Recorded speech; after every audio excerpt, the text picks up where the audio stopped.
Marte, el misterioso planeta rojo. Dicen que lleva miles de años siendo un desierto desolado. Sin embargo, es prácticamente un hecho que alguna vez pudo albergar vida. ¿Se imagina cómo habrá sido? ¿Cómo habrán sido sus habitantes? ¿Cómo habrá sido vivir en su superficie? ¿Qué le habrá ocurrido? ¿Qué desastre lo llevó a convertirse en un rojizo desierto?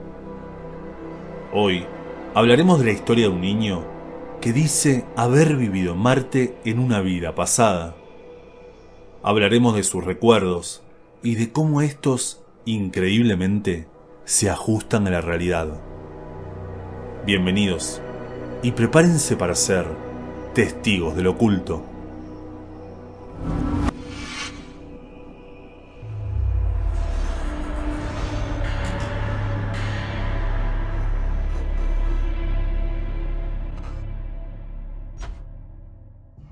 La historia de Boriska Kripenovich comienza en Volgogrado, en Rusia, el 11 de enero de 1996.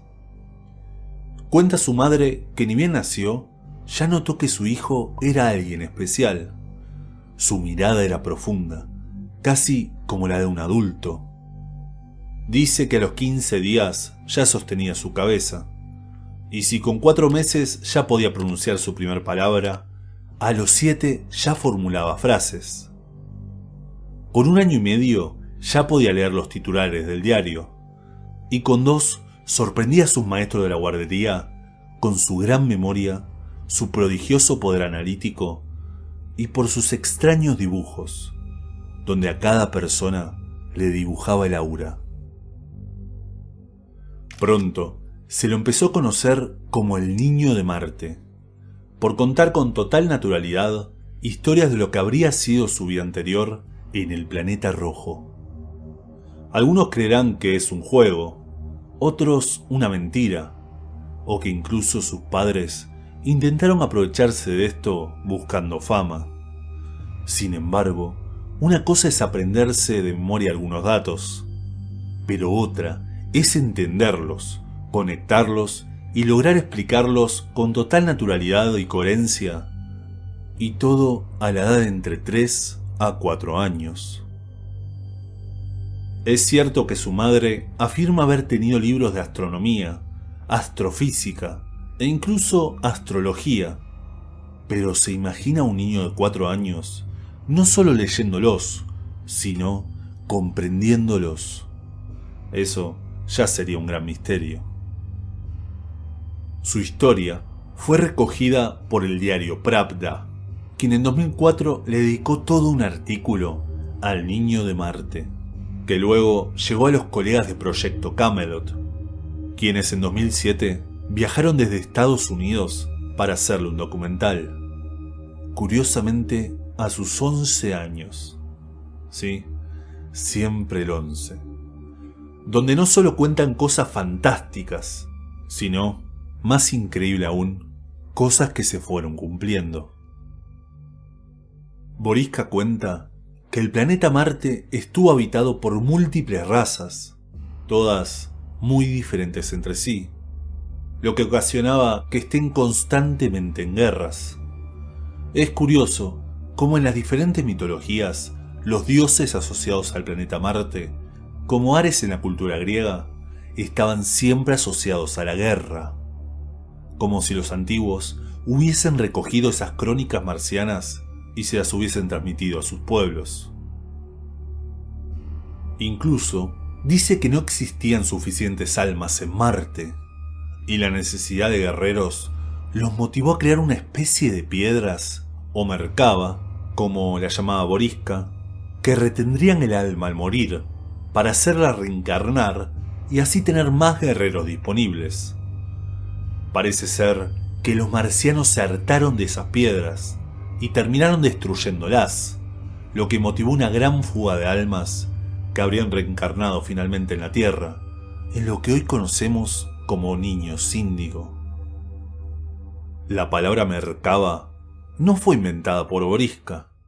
Es una palabra de origen hebreo, que está relacionada con las visiones proféticas de Ezequiel, cuando habla del carro de Dios, que apareció entre las nubes, junto a un poderoso viento envuelto en fuego. Un carro en forma de 4 ruedas de un bronce destellante. ¿A qué le recuerda? ¿Una visión divina o a un avistamiento ovni en toda regla que quedó plasmado en la Biblia? ¿Qué era realmente la Merkaba? ¿Cómo pudo describir esto Boriska? Al parecer, las razas marcianas eran sumamente avanzadas e incluso intentaron transformar a Júpiter en un segundo sol, a quien le lanzarían una especie de cápsulas explosivas. El hecho de que Júpiter se transforme en un sol no es del todo imposible, si bien necesitaría tener 80 veces su masa para generar las reacciones de fusión de hidrógeno necesarias para transformarlo en una estrella. La enana roja más pequeña conocida solo tiene un 30% más radio que Júpiter.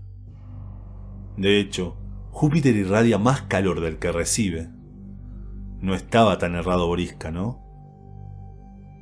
Hablaba que él, en su vida pasada, fue un piloto y que incluso viajó por todo el sistema solar. Contaba lo difícil que era atravesar el cinturón de asteroides para llegar a Saturno, y de los viajes comerciales que realizaba la Tierra a la antigua y desaparecida Lemuria. También mencionó que la vida cambiará cuando por fin sea abierta la Esfinge. Cuenta que tiene una especie de mecanismo de apertura bajo alguna de sus orejas, donde se accedería a una serie de túneles que llevarían a una antigua biblioteca. Lo que Alejandría era para los griegos, la Esfinge lo fue para el antiguo Egipto. Curiosamente, existen imágenes antiguas de la Esfinge, como estas que le estoy mostrando, que muestran un orificio en su cabeza, y que de hecho, hasta no hace mucho, parece haber estado abierto. ¿Serán esas las entradas a los túneles? El reputado arqueólogo, egiptólogo y profesor de la Universidad de Harvard, George Andrew Reisner, en 1914 ingresó por un túnel a la cabeza de la Esfinge, donde pudo encontrar una red de túneles, templos y hasta el sepulcro de Menés, el primer faraón de Egipto. E incluso habría encontrado la cámara de los registros. Poco tiempo después de sus descubrimientos, en 1920, un grupo de ingenieros franceses taparon el agujero de la cabeza de la Esfinge. ¿Qué habrá descubierto Reisner? ¿Y por qué decidieron ocultarlo? Y sobre todo, y nuevamente, ¿cómo supo todo esto Boriska? Boriska, finalizando la entrevista con Proyecto Camelot, se animó incluso a dar una serie de predicciones. Avisó que entre el 2009 y el 2012, ¿habrá conocido algo sobre las predicciones mayas? Habría una serie de catástrofes, donde incluso se animó a mencionar una gran inundación, e incluso su natal Rusia sería de las más damnificadas. ¿Sabe? El año 2010 fue considerado un año récord en catástrofes naturales, siendo el más mortífero desde 1983, ocurriendo los terribles terremotos de Haití, Chile y el centro de China, las inundaciones de Pakistán y la ola de calor más letal de la historia en Rusia, una ola de calor que fue segunda en el ranking de muertos, por debajo del terremoto haitiano, con 56.000 personas fallecidas. Para colmo, el 2011 fue el año con las catástrofes más caras de la historia, ocurriendo, como imaginará, el devastador tsunami de Japón. ¿Cómo es posible esto? ¿Cómo pudo saberlo Boriska 3 años antes? Ya no parece tan fantasiosa esta historia, ¿verdad? Finalmente, quiero contarle lo que más me llamó la atención de esta investigación. Boriska cuenta que Marte poco a poco fue perdiendo su atmósfera, quizá por culpa de las guerras o por alguna catástrofe natural. Y también fueron quedándose sin agua, lo que los obligaba a venir a la Tierra en su búsqueda. También dijo que los habitantes marcianos eran más altos que nosotros, más fuertes y más hábiles. Los describía como verdaderos gigantes. Curiosamente, existió un proyecto de la CIA en la década del 80 donde estudiaron la visión remota, y en uno de sus estudios decidieron viajar a Marte. Y aunque no lo crea, lo que vieron es muy parecido a lo que Boriska cuenta. Pero esto lo hablaremos en el siguiente video. Muchas gracias por su atención y nos vemos en el siguiente.